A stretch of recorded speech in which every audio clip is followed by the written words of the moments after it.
A classroom is not a natural place for social distancing. A classroom is a place where people gather. I feel like schools are a huge petri dish for germs. It's official. Schools are now closed for the rest of the academic year. Another 7 to 10 days, I think we can start making some announcements about places that we can go and places that can be opened. There's just a pent-up demand among both businesses and employees to get back to work. Traditionally, by this time in the spring, we have lines all the way out the door and down the sidewalk. Certainly would get us back to being profitable, because right now we're bleeding to death. I'm a senior and disabled, and it's a challenge because when I do decide to go to the grocery store, I'm scared to death. It's really helpful. I'm appreciative, just grateful. So what keeps me up at night is how long is this going to go? You see the need that is obviously there due to the current pandemic, but it's also great to see the communities coming together, being able to provide all of this food. I lost count of how many people come through crying. So thankful of what we're doing for them. Live from WFSB, this is a special edition of Face the State with Dennis House. Coronavirus in Connecticut.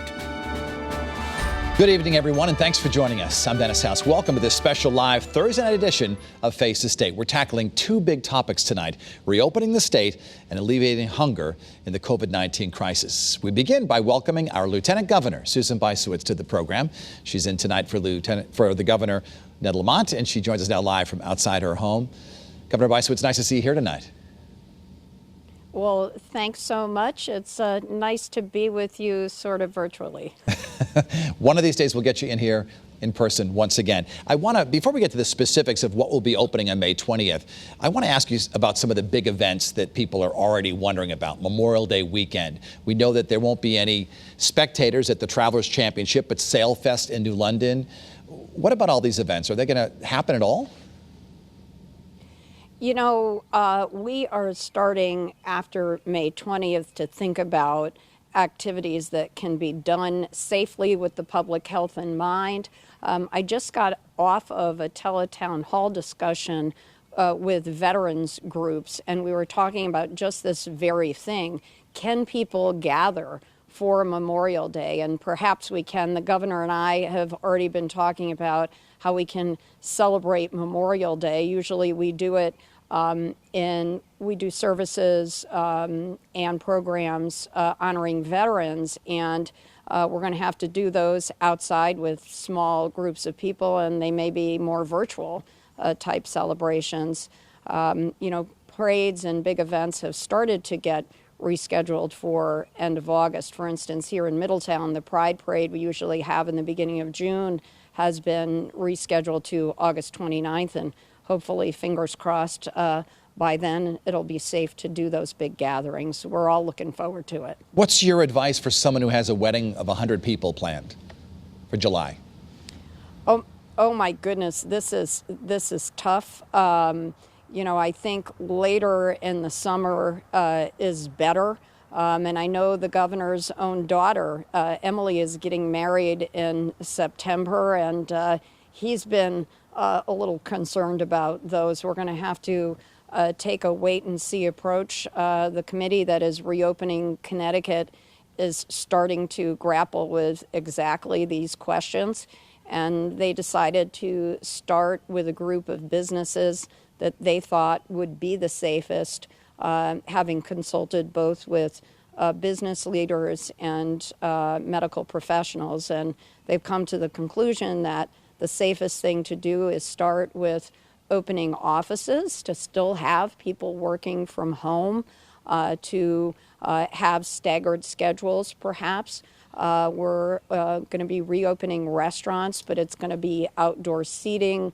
That's right. Servers are going to be wearing masks and gloves, and and we're going to go from there, baby steps. We're getting many questions from viewers about opening hair salons. People are anxious to get their hair cut. I know my hair is a little bit longer than normal. They want to get it colored. Mine too. But some are expressing some real concerns about salons opening because it's impossible for these stylists and customers to social distance during these procedures. Nicole from Stafford Springs writes this: if salons open May 20th, how are stylists and providers expected to protect themselves when we work inches away from clients for hours at a time? Salons should be the last to open doors because providers are unable to use social distancing. What do you say to that, Governor?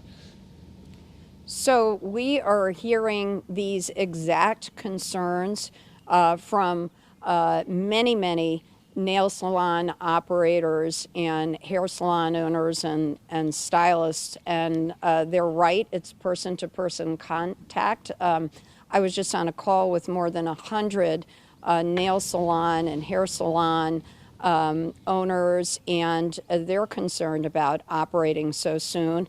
And so what I want to stress is, first, there will be guidelines coming out very shortly from the Department of Economic and Community Development. And David Lehman's been working very closely with industry groups. So we want to hear from the beauty and hairstyling and nail salon industry association and hear what they think, because that's really important.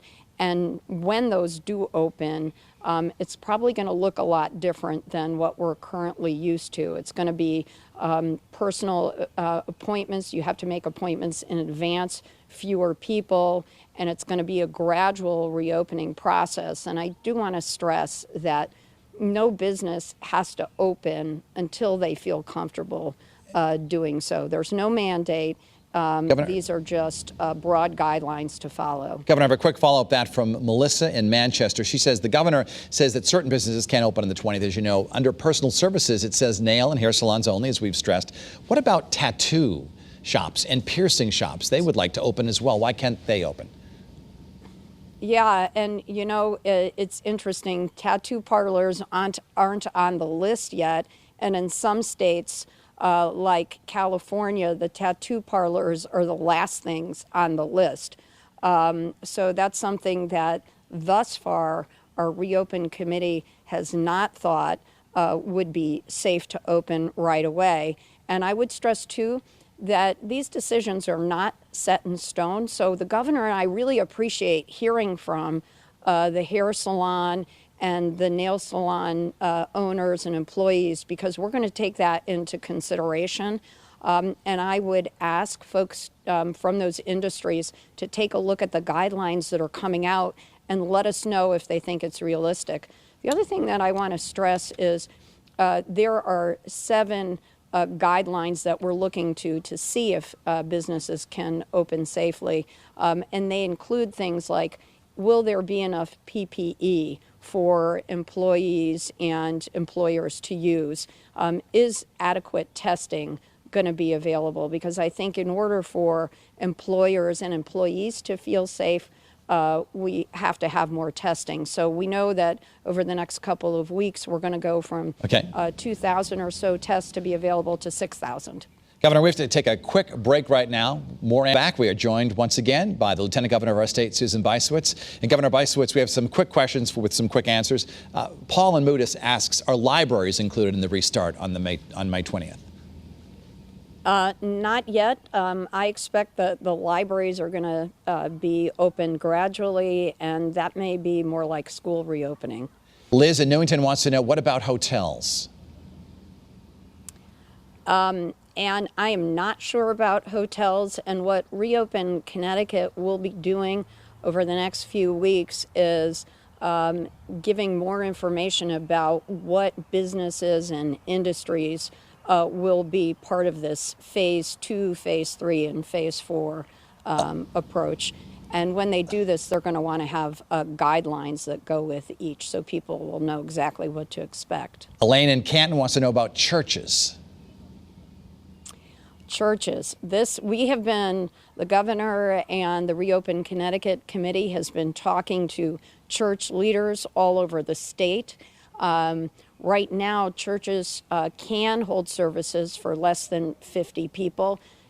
churches can also hold services outside, and I saw an extraordinary one. My husband and I happened to be walking on Sunday in Middletown, and we saw a pastor who was preaching in a very large parking lot with a sound system, and cars were parked outside with and they were 6 feet apart, and they had their windows open, and there was a great service with music and a sermon. It was terrific. So there's going to be an opportunity for outdoor services, and we're continuing those conversations with faith leaders. You can go out and you can buy mulch. People miss that. You can go out and you can buy mulch, you can buy kitchen cabinets, you can buy liquor, you can buy a gun. As of May 20th, you'll be able to go out to eat, and you'll be able to get your nails done, your hair done. But what about gyms? So Corey in Waterbury asks, when will the gyms be allowed to reopen? This is a huge impact on some of us who work out not only daily to stay in shape, but also to clear our minds. I know people miss gyms and all of that cool workout equipment and the weights. I suspect that's going to be in the later phases, just because people are in such close contact with one another at gyms, and also there's a lot of sanitizing that needs to be done. So I'm expecting that that's going to be in one of the later phases, and I wish I could give you the date, because I know that just like people are missing their nail appointments, people are missing their time at the gym. But in the meantime, hopefully we'll get some nice summer weather and people can continue to be outdoors and do outdoor sports. You know, very briefly, Governor, just your thoughts on the hunger situation in Connecticut. We're going to be joined by a couple of people who are helping raise money for our Millions of Meals program. But I know that you've been talking about this week, and I'll give you the final word before we say goodbye to you tonight. Yes, thank you so much. It was an honor to be in Bridgeport today to see the Connecticut Food Bank distribute food to more than 1,500 families, fresh produce, dairy products. And I just have to say, the people of Connecticut have been so generous to donate their hard-earned money to the food banks to help people in need.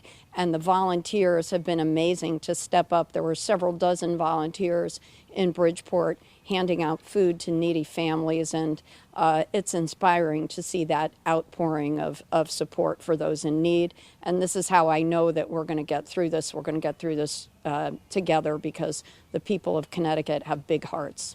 Lieutenant Governor Susan Bysiewicz, I want to thank you so much for joining us tonight, and happy Mother's Day to you.